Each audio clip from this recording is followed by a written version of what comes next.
Hey guys, welcome back to the channel. Now, if you're looking for a high-end commuter bike, look no further than this. This is the iconic Evo 1-Speed from Bulls Bikes. These guys are huge in Europe. They are starting to spread over here in the US, and I'm glad they are because this is fully loaded. It's got front fork air suspension, a Bosch mid-drive motor with a torque sensor, cadence sensor, and wheel speed sensor. It's got a ton of torque, a 5-year warranty on the frame. It does cost $5,199. Pretty excited to tell you about this bike. Let's get started with a speed test. Okay, well, you got one of Bosch's highest end motors. This is the Bosch Gen 4 Performance Speed mid-drive motor that measures pedal torque, pedal cadence, and rear wheel speed at over 1,000 measurements per second. And that gives you a more dynamic and powerful riding experience, which is always a good thing. This latest motor also produces more torque, and so you're able to achieve faster speeds a lot quicker. Now, that is powered by a 35-volt, 16.7 amp-hour battery that can be removed. It can be charged in the bike or out of the bike and takes 4 hours to do so with the 4A smart charger. The Evo 1 has 4 pedal assist levels. It's a class 3 e-bike with a speed rating of up to 28 miles per hour. So let's see how fast it can go. Sport mode, just casually pedaling, is 18. And then turbo mode, casually pedaling on the highest gear, is 19. Speed tests on torque sensor bikes are always a little bit tricky.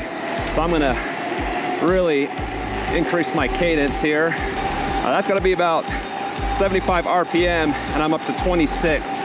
One of the beauties about this bike is on turbo mode, on the highest gear, with my cadence of 70 RPM, I'm hitting 20 to 21 miles per hour, which, 20 miles per hour is what most of the city trails, that's the speed limit on these trails. So don't really have to worry about managing your speed. The bike does it for you. The Evo 1 weighs 59 pounds, which is pretty lightweight for the size of the bike. It can carry a 300-pound rider.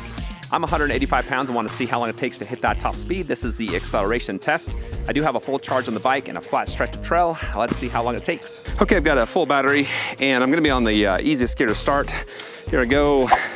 And right out the bat, you got instant power. There's 0 delay. I'm gonna step up my cadence here.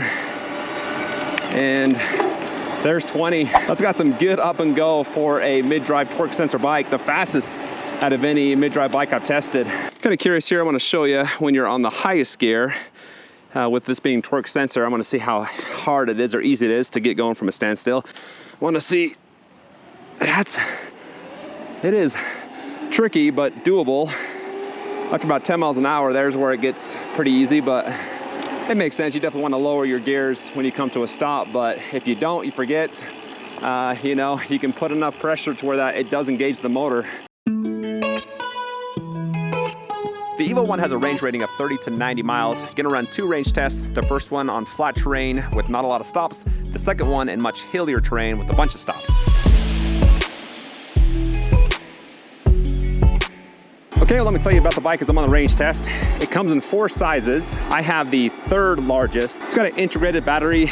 The wiring is pretty simplistic and internal. It comes with 2 fenders that are pre-installed and a rack in the back that can hold 55 pounds. I've lost my first battery bar and I've hit 10.48 miles. All right, let's talk about balance, which this is just super easy to ride without hands. I'm taking this at speed 30 to 35 miles per hour. It could easily go faster than that. It handles that speed very well. There's no shaking, no vibrating. 30 miles per hour on this bike feels like 15 on other bikes. As far as noise, it's a very quiet bike. I can hear the motor. It's the same level of noise whether on the flats or climbing. 2 battery bars missing and I've gone 17.94 miles. This is my favorite type of commuter bike. It makes you put in just enough effort to where you get a workout at the end of the ride. And then it also gives you enough to where you can go places where you normally wouldn't go. I've lost another battery bar and I've gone 25.24 miles.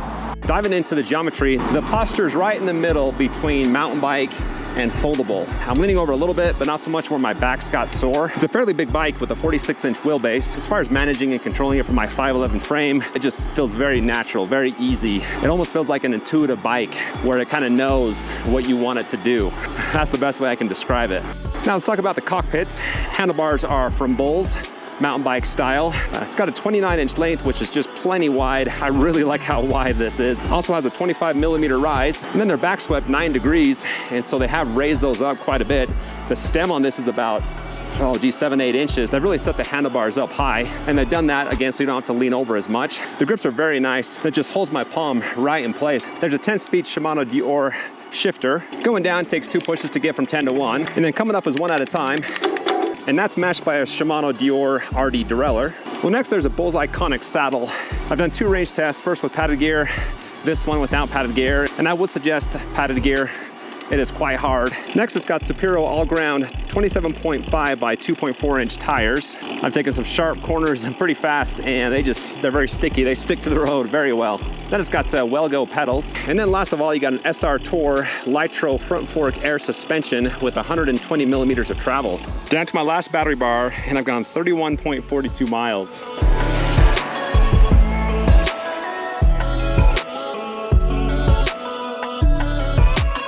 Okay, that wraps up range test number 1.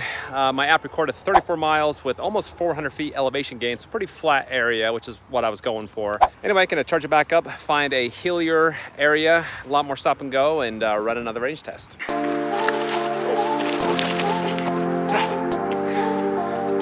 I'm good.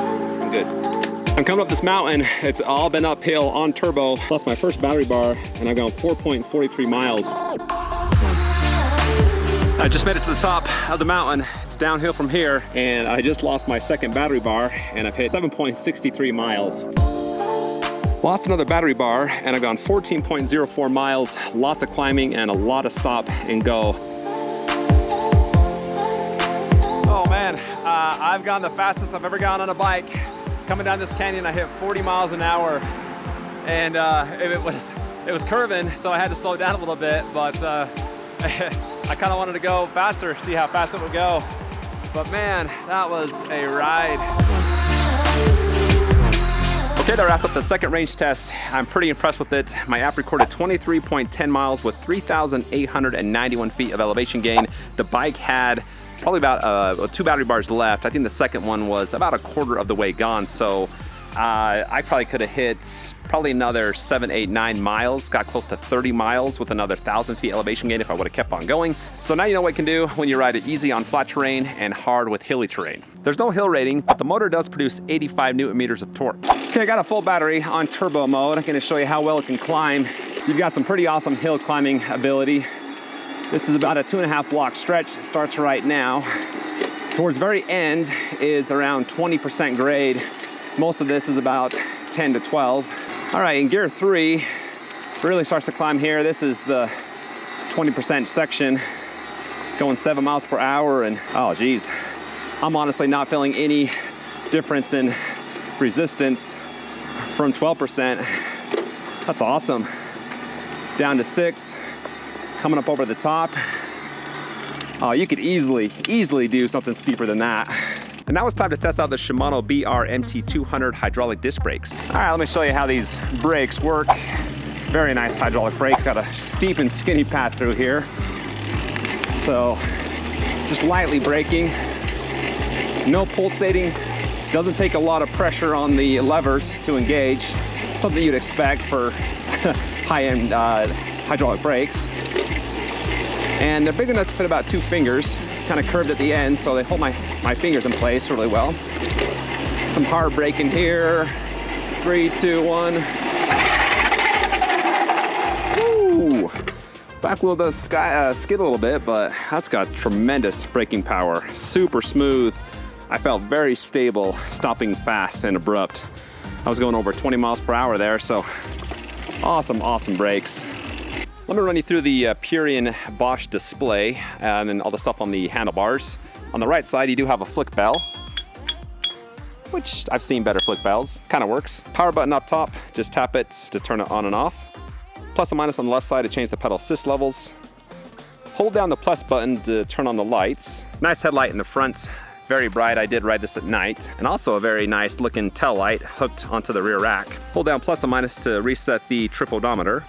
And then hold down the minus button to change from kilometers to miles per hour. The Evo 1 has an IP54 waterproof rating and a 1 to 5 year warranty, just depends on the parts of the bike. All right guys, well if you couldn't tell, I really enjoyed the Evo 1. It is a phenomenal bike. You just got high-end parts. It's just a super comfortable and smooth ride. The hill climbing ability is awesome. The range while climbing hills is awesome. So if you want to pick it up, I've got the link in the description. Also be sure to check out my website, electricrevolutionreviews.com. There you can find all my reviews sorted by price and capability. Hit that like button before you go, and please subscribe for the latest in electric bike, board, and scooter reviews. Thanks for watching, and I'll see you next time.